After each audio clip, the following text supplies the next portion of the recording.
what Allahabad High Court finally decided, it ordered ASI to conduct an excavation, which ASI did in 2002 and 3.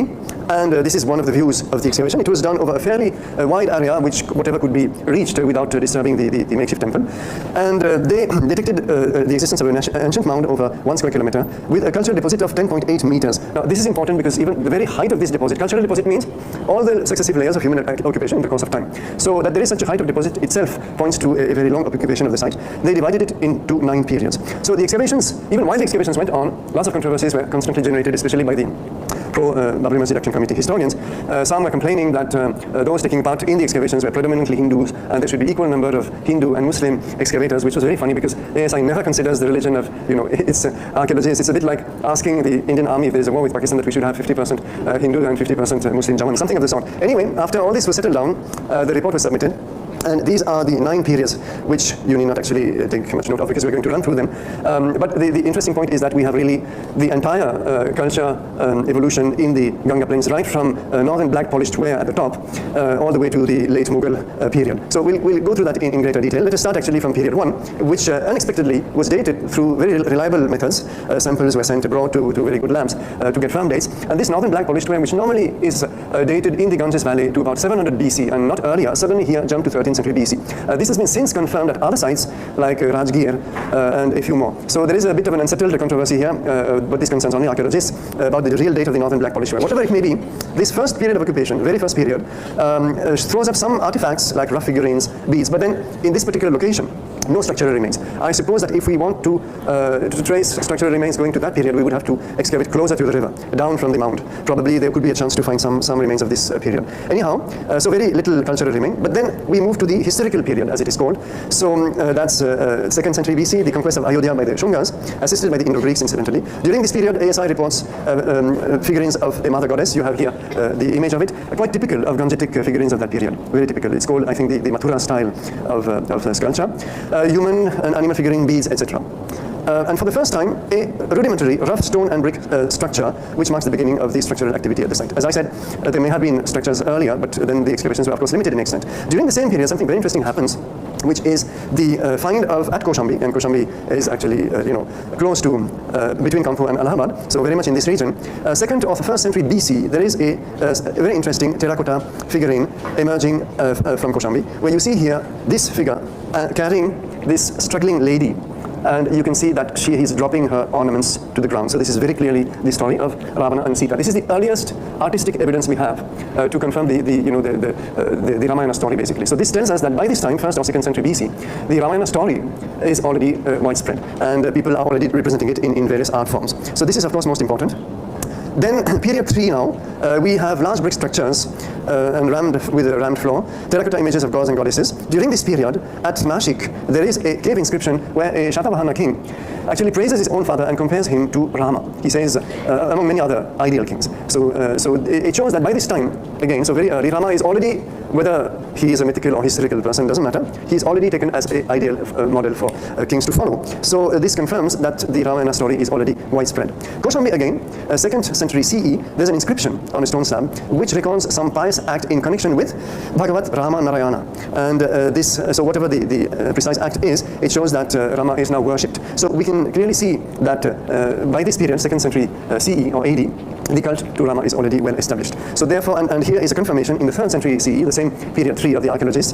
This comes from Haryana, and what's interesting here is that the name of Rama is actually written explicitly in Brahmi letters. So there is no. So this is possibly one of the very first statues, figurines depicting Rama himself.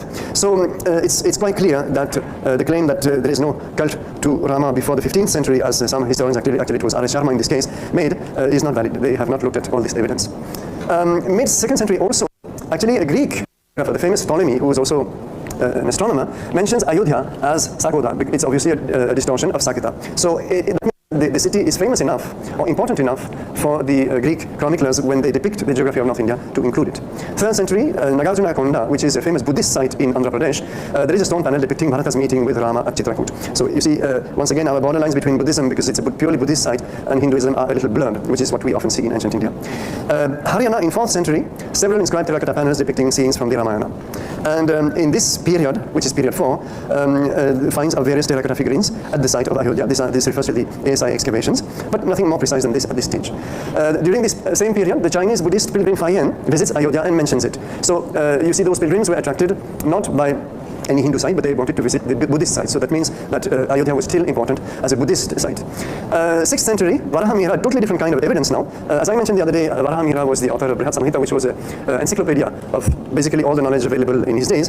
And there are a couple of chapters on architecture and iconography. So iconography means, in fact, I was showing the other day a couple of slides where those who were here will remember the various proportions to be given to a statue and dimensions. And here he says that for Sri Rama and Bali, the statues should be 120 angulas high. This is the highest stature given for the most important gods. And then for minor gods, there will be 108 angulas, still more minor gods, 96 angulas like this. So the importance, the height of the statue is a function of the importance of the god. But this shows that by that time, Rama is worshipped as a major god. So it confirms the cult.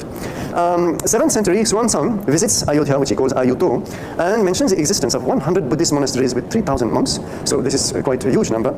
Students of both Mahayana and Hinayana, the two major schools of Buddhism, but also 10 Deva temples. By Deva temples, what he means is basically Hindu temples. So this is a further important testimony. And now when we look at we correlate with the evidence from Archaeological Survey of India, in this period 7th to 10th century, which is period 5, now a structure appears at the site, which is this small semicircular shrine, which you can see here, about 1.5 meter by 1.5, narrates the story of Rama, not his own story. However, there is a lesser known work of Tulsidas called Tulsi Doha Shatak, where he does compose a few verses narrating the destruction of Ayodhya, and he gives the date according to the Samvat era, which corresponds exactly to the construction of the Babri Masjid. It fits perfectly with the inscription in the Babri Masjid. And he says, Tulsidas says, he speaks in the third person, that in that year, sometime around the summer season, the ignorant Yavanas, he calls them Yavanas. Yavana is an old word which was used for initially for the Greeks, later on for the Romans, and basically for any invader from the west. So the Yavanas caused disaster and sorrow in Awadh. Destroying the temple at Rama Janmabhoomi, they constructed a mosque. At once, they killed many Hindus. And Tulsidas laments about it. So there is a testimony actually from Tulsidas. Then we have a lot of very interesting documents, both from Islamic and soon British sources. For example, Abu al-Fazl, who is one of the two biographers of Akbar, records in his biography of Akbar, he says, Ayodhya, commonly called Awadh, the distance of 40 kos, it's a unit of length, to the east and 20 to the north is regarded as sacred ground. Awadh is one of the largest cities of India, and it is esteemed one of the holiest places of antiquity. It was the residence of Ramachandra, who in the Treta age combined in his own person both the spiritual supremacy and kingly office. So you see that the association between Ayodhya and the holiness of Ayodhya and Rama is quite accepted by this time, even by this Muslim scholar. And in fact, Akbar, to celebrate the story of the Ramayana, had several coins. You see here one of them depicting Rama and Sita. You see, and this legend in Arabic script mentions this. So, of course, this is quite in consonance with his broad outlook and personal interest in Hinduism also. The earliest testimony from a Western European, traveler comes from the 17th century. One Finch visited Ayodhya, and he finds it all in ruins. He writes, a city of ancient note, seat of a potent king, now much ruined, the castle built 400 years ago. Here are also the ruins of, you have to understand, Ramachandra's castle and houses, which the Indians acknowledge for the great god. In these ruins remain certain Brahmins. Hither resort many from all parts of India. Now this is very important for a simple reason, that this is the time when the mosque is already in existence, and yet this traveler tells us that there are Brahmins there worshipping Rama, and pilgrims come from all parts of India. In other words, this place remained a place of pilgrimage for Hindus. Despite the destruction of the temple and the construction of the mosque, the castle is actually Ramkot. It is identified with Ramkot, that is to say, the fort of Rama. I'll show you the map of it in a later slide. Then, late 17th century, we have Aurangzeb's chief secretary, so that's quite an official testimony, saying as the city was the residence of King Ramchand, it is held to be one of the holiest places. So in other words, the Muslims basically accept the Hindu tradition. Though of course they want to destroy it, that's their mission, but they accept the basic fact that Rama is worshipped there. In fact, Aurangzeb's granddaughter writes in 1707, keeping the triumph of Islam in view, devout Muslim rulers should keep all idolaters in subjection to Islam, broke no laxity in realization of jizya, this was the tax that the infidels had to pay, and keep in constant use for Friday and congregational prayer the mosques built up to strengthen Islam after demolishing the temples of the idolatrous Hindus situated at Mathura, Banaras and Awadh, etc., which the wretched infidels have, according to their faith, adjudged to be the birthplace of Kanhaiya in one case, Sita Rasoi in another. Now Sita Rasoi, the kitchen of Sita, we will see later, is another name for the Rama complex. at Ayodhya, and Hanuman's abode in a third, and claimed that after the conquest of Lanka, Ramachandra established him there. And as has been stressed, idol worship must not continue publicly, nor must the sound of bell reach Muslim ears. So this is interesting because this granddaughter of Aurangzeb confirms the demolition of the temple at Ayodhya, among others.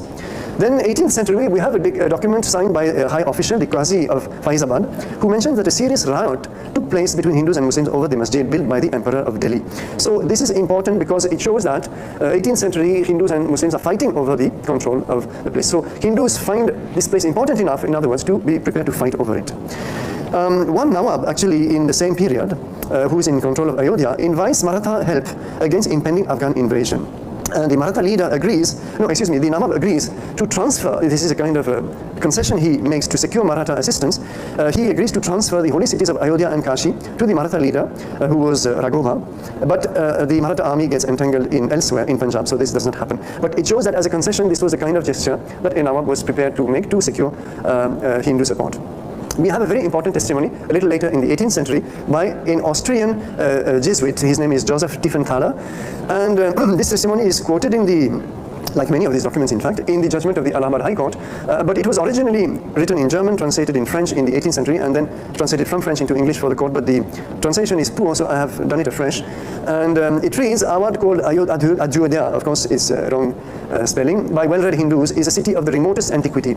Please note that this Jesuit father was actually very hostile to Hinduism. He regarded Hinduism as nothing but superstition, and he came to convert people to Christianity. That was his mission. Today this city is not much populated. There was here a temple constructed on the river's high bank, but Aurangzeb, always mindful of spreading the sect of Mahomet and abhorring the Gentiles — Gentiles is a contemptuous term for Hindus — got it demolished and replaced by a mosque fronted by 2 obelisks in order to abolish the very memory of the Hindu superstition. There's a confusion here, you will see, between Aurangzeb and Babur. One particular famous place is the one called Sita Rasoi, that is to say the table of Sita, wife of Ram. This place adjoins the city on the southern side and is situated on a hillock. Aurangzeb had the fortress called Ramkot demolished. At the same place he constructed a Mahometan temple with 3 domes, that is the Babri Masjid. Others say that it was constructed by Babur. So that is, of course, is the correct version. 14 pillars of black stone can be seen in it, pointed to the location of the former fortress. Aurangzeb, or according to others Babur, got this place raised in order to deprive the Gentiles of the opportunity to practice their superstitions. Nevertheless, they continue to offer a superstitious cult at both places, namely at a house where Rama was born, by doing 3 circumambulations while prostrated on the ground. So what this tells us basically here is that Hindus are stubbornly continuing to worship at the place. There have been riots. We don't really know what they are fighting for control of the. Here you can see on the 24th of the month of Chaitra, a big congregation of people celebrate here the birth of Ram, so famed in the whole of India. This is Ram Navami. So it shows that people are coming from various parts of India for this event. There's quite a number of very interesting events in the 19th century. I've selected a few. There is actually a jihad, according to the Islamic records, in 1855 for the recapture of Hanuman Gadi. This is a holy site very close to the Babri Masjid, and there was a temple to Hanuman once upon a time. It was associated to, actually you have the temple to Rama succeeded by the Babri Masjid. Then there is the Sita Ki Rasoi, and there is Hanuman Gadi. All 3 spots were highly holy to the Hindus. And one Muslim chronicler states, and ultimately, on this date, July 1855, for the 10th or 12th time, nearly 200 or 300 Muslims gathered at Babri Masjid, which is situated inside the Sita Ki Rasoi. In short, the turbulence reached such a stage that apart from the mitigated mosque at Hanumangari, the Hindus built a temple in the courtyard of Babri Masjid where Sita Ki Rasoi was situated. So what's here, the account is a little confused in part, but what's very important here is that Hindus have managed to re-establish worship in the courtyard of the Babri Masjid, and this is confirmed by other documents. In fact, I forgot to point out, yes, he accepts the terminology of Sita Ki Rasoi. Then British documents begin, and they are very important because they give us a fairly objective light. They have no side to take, you see, in this issue. They just know the facts as they see them. And there is one Carnegie who contributed to several gazetteers of this region, gazetteers of Oud, which are very precious documents on the geography, population, and history of the region. And he says the Mohammedans on that occasion actually charged up the steps of the Hanuman Gadi, but were driven back with considerable loss. The Hindus then followed up this success and at the third attempt took the Janmasthan, at the gate of which 75 Mohammedans are buried in the martyr's grave. 11 Hindus were killed. It is said that up to that time the Hindus and Mohammedans alike used to worship in the mosque temple. See, he calls it mosque temple. Since British rule, a railing has been put up to prevent disputes, within which in the mosque the Mohammedans pray, while outside the fence the Hindus have raised a platform on which they make their offerings. In other words, Hindu worship has been kind of accepted within a limited area in very close to the Babri Masjid. This is actually the same Carnegie making a map of, you can read perhaps, Ram Court, this is the entire complex here, where several places of worship, at the top of them, of course, the Babri Masjid are located. One participant in the this jihad writes that even as the Muslim rulers cleared up Mathura, Banaras, etc. from the dust and dross of infidelity, they cleared up Faizabad and Awadh also from the filth of false belief, inasmuch as it is a great place of worship and was the capital of Rama's father. Here they broke the temples and left no stone-hearted idol intact. Where there was a big temple, they got a big mosque constructed, and when there was a small pavilion, there they erected a plain camp mosque or enclosure. Accordingly, what a majestic mosque Babur Shah has got constructed in 1526 CE. It is still known far and wide as the Seat Akira Sawi Mosque. Now, this is very amusing because it is not Babri Masjid Mosque, it is the Seat Akira Sawi Mosque.